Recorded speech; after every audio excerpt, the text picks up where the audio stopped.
It's common to wonder where you're going next as your family starts to outgrow your current space. If you landed on this video because you're a first time buyer in South Etobicoke or the city in general, then I hope I can provide you with some clarity on these three items. Number one, the cost and lifestyle differences between condo apartments, condo townhouses, and freehold townhouses. Number two, renting versus buying in today's market. And number three, real examples of families who thought they couldn't afford the city, but they found a way to stay. Just quick housekeeping. My name is Mina. I'm a local realtor in Etobicoke, and I specialize in helping first-time buyers, especially families with young kids, purchase their first home for their growing families. If you have any questions throughout this video, please reach out to me via email or phone. I don't want to go into too much detail because our brains can only handle so much, but I promise I'll cover the important aspects. So starting with condos versus townhouses. It's a very common question for my first time families. They always want to know if they're outgrowing their current condo apartment, for example, and they've been renting it for a while. Can they move on to a townhouse altogether, or do they still need to purchase a condo apartment as their starter home? Let's talk about the term condo and freehold. When you hear the term condo, it means that you don't own the land, but you own the unit within that building or complex. You pay fees to a property management company for exterior upkeep, common elements, and other items. When you hear the term freehold, that means that you own the property and the land that it sits on. You're 100% responsible for your home and you don't pay maintenance fees to a property management company. I will show you one minor difference between within freehold townhouses where you do sometimes pay a monthly fee, but you still own the condo and sorry, not the condo. You still own the home and the land that it sits on. Talking about condo apartments first. It's usually the lowest entry point, so it's a great starter home for a lot of people. Right now in South Etobicoke, for a one bedroom or two bedroom apartment, we're looking at between 550 to 700,000. People enjoy a very simple and convenient lifestyle in a condo apartment. So there's less square footage to clean and maintain. There's no need for garbage removal, snow removal, lawn maintenance. Anything exterior, such as windows, is covered by property management as well as front doors. Monthly maintenance fees for one to two bedroom apartments that I'm seeing right now is around 500 to 750 a month, which covers things like building insurance, garbage, snow removal, security, and amenities. And for some, it can cover even more. There are also limitations like pet restrictions. Some condos will allow pets, but they may have a weight restriction of, let's say, 50 pounds. Sometimes they'll say no more than two dogs or two cats per unit. How often they actually follow these restrictions is a different story. Another limitation is the space. Condo apartments are just generally smaller in space than townhouses, which is why it's considered a great starter home, as many people tend to outgrow that space after 5 or so years. Elevators are an issue for some while they don't bother others, right? If you need to move in or out, then you'd have to book the elevator with the building, and they may only allow specific time slots to put the elevator out of service. There's also permission required for renovations and upgrades. Sometimes you'd have to let condo management know that you're getting work done in your kitchen, your bathroom, your living space, bedroom, and usually they say yes, but I think it's just a matter of making sure that you're not affecting the structural integrity of the unit. Sometimes if you're working on plumbing, for example, they may say, hey, you can only use our building's plumber. You can't just hire any plumber in the city. So things like that require some sort of permission. Different types of amenities. Some buildings have all the amenities you can think of, right? You're going to have the pool, the sauna, gym, party room, billiards room, lounge, theater room, barbecues, guest suites. Some may have the most basic amenities like the gym and party room. Some may have a 24/7 concierge, whereas others may have an on-site property manager during business hours. Condo apartments, just so you know, when it comes to buildings, you can have high rise, mid rise, and low rise buildings. For a lot of the senior communities, I've noticed they prefer the low rise buildings, or if they're in a high rise, they prefer the lower floors. For a lot of first time buyers that are just looking to start out, maybe they don't have a kid yet, I've noticed they don't really mind whether it's high or low. Whenever people have more kids, I'm noticing they're going more towards the mid rise, low rise to mid rise buildings. Condo townhouses. It's a great upsizing option for families wanting more space. Right now, some two to three bedrooms are around 700,000 to 850,000. They have lower monthly maintenance fees for more square footage, which is a bonus. So right now, I'm seeing some two to three bedroom condo townhouses that are ranging between 300 to 500 a month in maintenance fees, and these are over 900 to 1,000 square feet. So that you don't really see that in condo apartments. And these fees can cover basics like snow removal, landscaping, and exterior maintenance. A lot of condo townhouse communities have some sort of green space. Many have gazebos, walking trails, and playgrounds that are maintained by property management. Condo townhouses will also have more space and bedrooms. It's not common to see a three-bedroom condo apartment within a first-time buyer budget, but condo townhouses have more options. There's also limitations, which are very similar to the condo apartments. So, pet restrictions, you're still paying maintenance fees, and there might still be permission required for certain renovations and upgrades. Now, there's different types of condo townhouses. They can be stacked on top of one another with a shared parking garage underground or surface level, or they can be attached in a row with a garage or driveway. Some will have a backyard or some sort of lawn space for their use, which is also maintained by property management. Some may not have a garage or driveway, but they're still in a row while sharing a common parking area, whether it's underground or surface. Some stacked townhouse communities are done really nicely where they have multi-level units that give it that homey feel as well. So first-time buyer families love that because they don't have to break the bank, but can also have some sort of outdoor space for the kids and pets. And a biggest bonus for a lot of people is that they don't have to deal with elevator wait times. They can kind of just go straight into their units. The overall lifestyle for condo townhouses is just, it feels more like a home, bigger space for growing families, and there's more convenient outdoor space.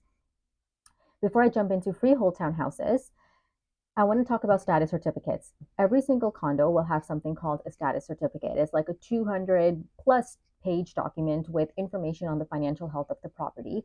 How's the management using the funds? What's the rent to ownership ratio in the building or the complex? Are they in a deficit? Are they doing well financially?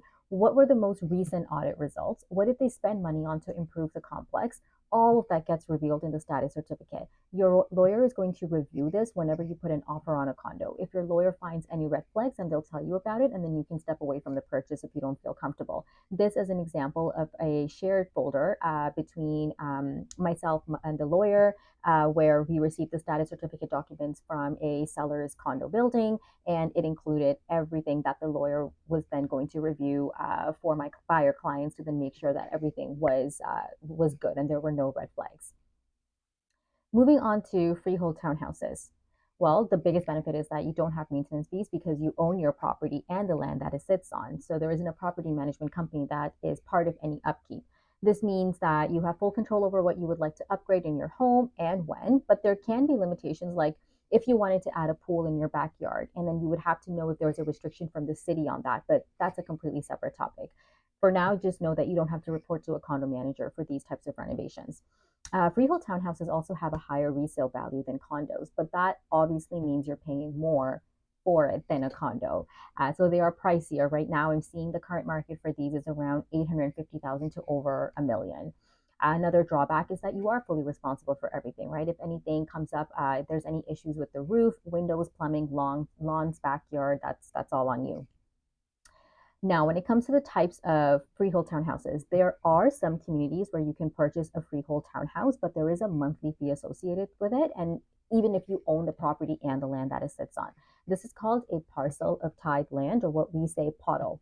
In this type of freehold community, you own your property, but you pay a monthly fee to a corporation who maintains shared elements of that community, like green space and private roads. So this can include landscaping and snow removal. The fees that I'm seeing are roughly around 150 a month to 250 a month for the ones that I'm seeing in specific neighborhoods. Then there's your standard freehold townhouse, such as a 2-story or a 3-story. There's also some that are called laneway townhouses. So this means that they don't have a garage and a driveway in the front. They face a street or a road.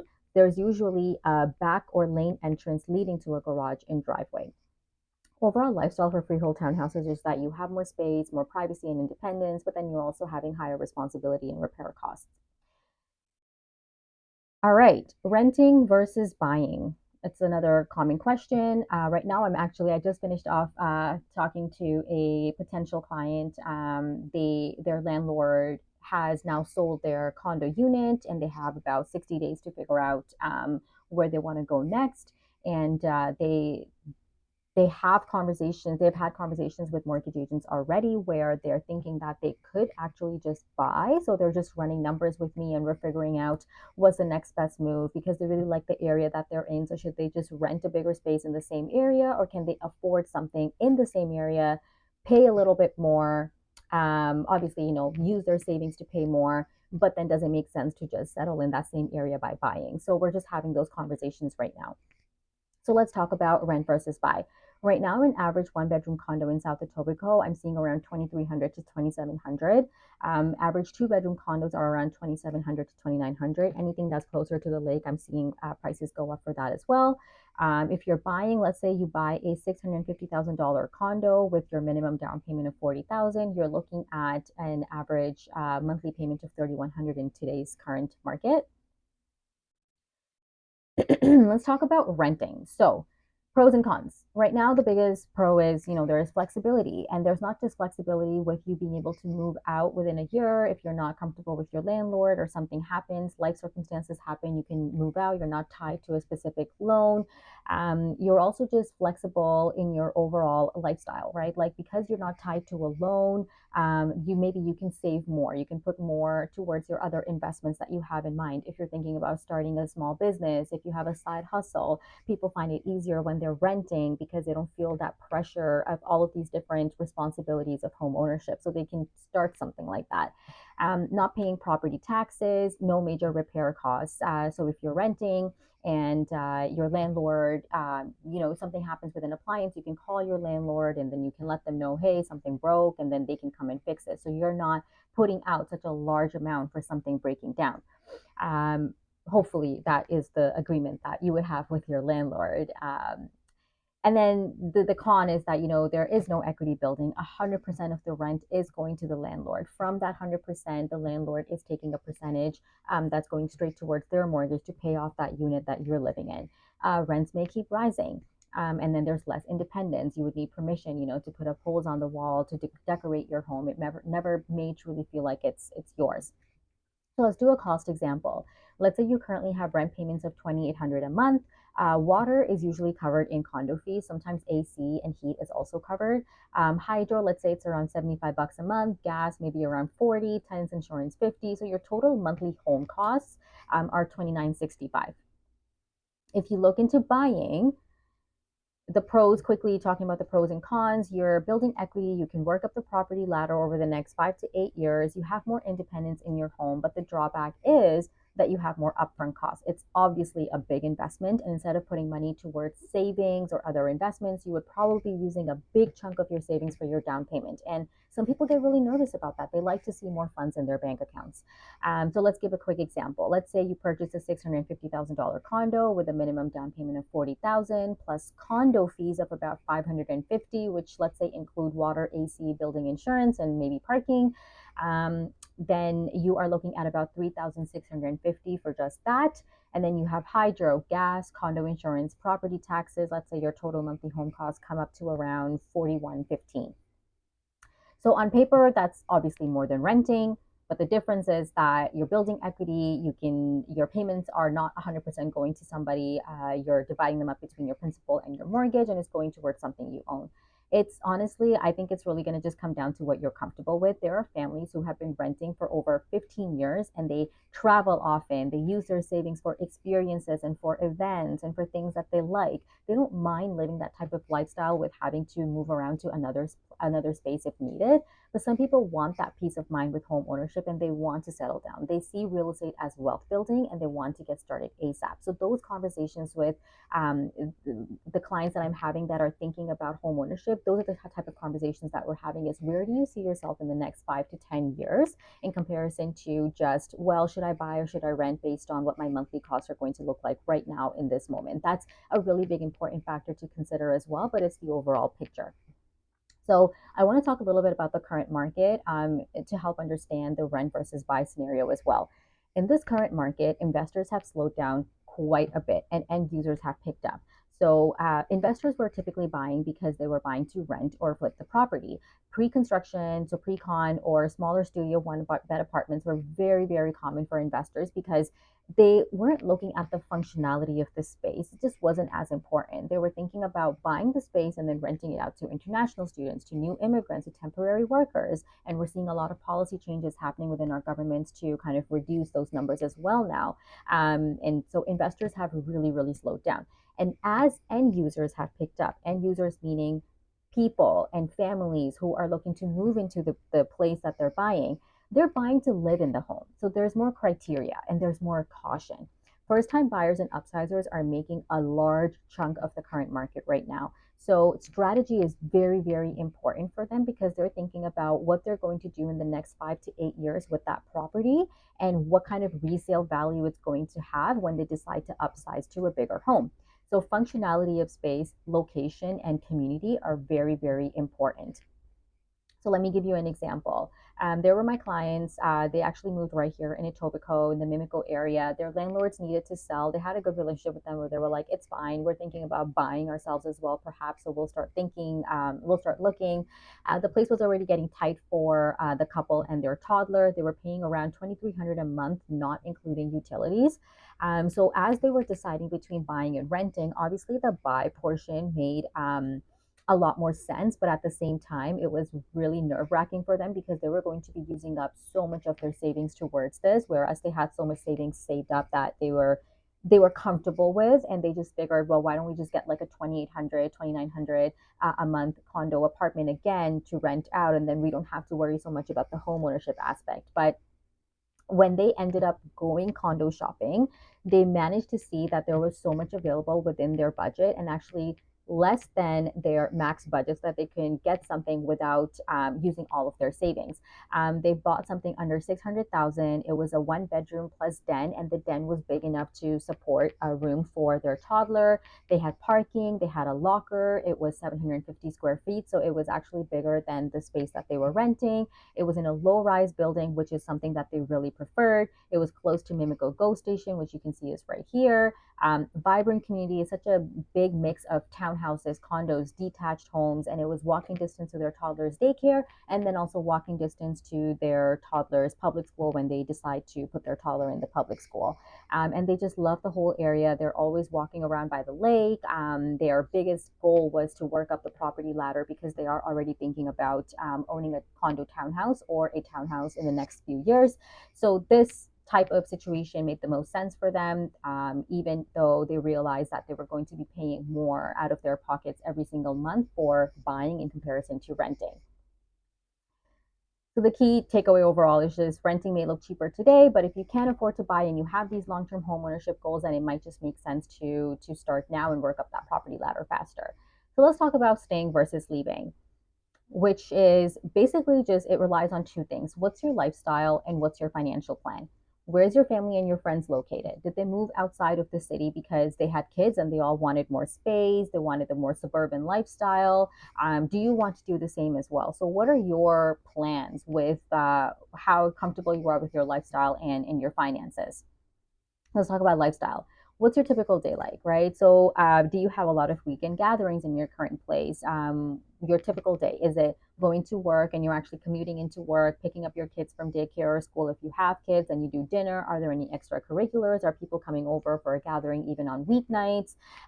What's your work situation? Are you flexible with remote work? Are you going in about 3 times a week in the office? Is it all 5 days? What's your commute? Do you tend to drive? Are you more comfortable with driving? More comfortable with streetcar? The go? Those are really important examples, or I guess important criteria to actually consider seriously when thinking about leaving the city, and because it's not a small decision. That can really impact your decision making when it comes to figuring out where you want to start looking for your next home. So I have an example. My clients, they had a toddler with a second on the way, and their lease term was coming to an end. They were in a 1 bedroom and they wanted more space, but they couldn't decide between renting or buying. They had these home ownership goals and they knew they wanted to eventually settle into a semi or detached within that 10-year period. But they kept looking in Mississauga and Oakville. They were just under the impression that that suburban lifestyle in Mississauga and Oakville was going to be the ideal situation for them to settle in that one area, then work up the property ladder within the same community. I remember we were going to some showings after work because that's when they were available, or on a weekend. And even on a weekend, it got really busy. We were looking at these really nice, open, spacious townhouses. And just that commute alone made them completely reconsider their option, and they just said forget about it. Like, we thought this was going to be realistic, but we're not liking this commute at all from the city. So then they ended up settling in a 2 bedroom 2 bath condo apartment under their budget. It was a much shorter commute, and they didn't sacrifice their kids daycare, and they're still planning for their future to see if they can get into a townhouse and then a semi or a detached further down the road. But for now, their lifestyle within their current community was a lot more important. And they were willing to sacrifice more when it came to the space for that reason. Financials. So, on top of lifestyle, what does your financial situation look like, and what does your plan look like? Are you seeking a starter home at the in the current moment just to kind of build up, or are you thinking about a long-term family home where you don't want to move for several years, like we're talking decades? How many incomes does your family have, and how does your income sustain your current day-to-day life? And what about your kids? Are you putting them in daycare, Montessori, public school? Are they in extracurricular activities? What are those costs? The reason why I ask these questions is because I actually do budgets with my clients where there's this amazing software that we have access to, and you can actually type in every single one of your costs. Think about sitting down with your financial planner or your accountant, and you're really assessing every single cost of yours. It's so helpful to realize what items are your needs, your wants, and your preferences, and what's like in between. It gives you an overall picture of how you're spending your income, how you're spending whatever you've saved up, where are you putting money towards, and what can you pull back on if you do have these home ownership goals. So here's another example. I had these clients who were looking in Pickering for a condo townhouse around 650,000. It had 3 bedrooms. I believe there was a really nice basement as well. It was great space wise, but they were so used to a 15-minute commute to work and having their son go to a daycare that was only 20 minutes away for them. They actually started looking at some condo units that were 800 square feet with at least 2 bedrooms and 1+1 bathrooms.